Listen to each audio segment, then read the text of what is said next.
ভাৰতৰ সংসদত পাকিস্তানৰ এজেণ্ট আমাৰ মানুহ বহি আছে ভাৰতৰ সংসদত हमारे लोग उनके संसद में बैठे हैं বিস্ফোৰক এই মন্তব্য পাকিস্তান নেশ্যনেল এছেম্বলিৰ সদস্য তথা পাকিস্তানৰ প্ৰাক্তন বৈদেশিক পৰিক্ৰমা মন্ত্ৰী বিলৱাল ভুট্টোৰ জৰ্দাৰী ৰাজহুৱা সভা কিংবা আন স্থানত নহয় খুদ পাকিস্তানৰ সংসদৰ ভিতৰত এই বিস্ফোৰক মন্তব্য ভুট্টো हमारे लोग उनके संसद में बैठे हैं কেৱল ইমানেই নহয় ভুট্টোৱে লগতে ক'লে আমি আমাৰ মানুহৰ দ্বাৰা তেওঁলোকৰ মহামহিমৰ সন্মুখতেই তেওঁলোকৰ বিৰুদ্ধে অপপ্ৰচাৰ চলাব পাৰোঁ हम तो हिंदुस्तान के वजीर आजम के सामने उसके संसद में हमारे प्रोपेगेंडा बुलवा सकते हैं নিশাৰ এন্ধাৰত কোনে আক্ৰমণ কৰে বুলিও তাচ্ছিল্যসূচক প্ৰশ্ন তোলে পাকিস্তানী নেতাজনে कौन रात के अंधेरे में हमले करते हैं বিলৱালৰ বক্তব্যৰ সৈতে সাংসদ গৌৰৱ গগৈয়ে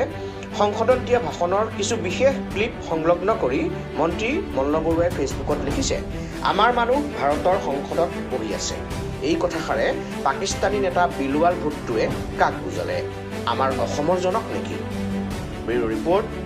খাটাং সংবাদ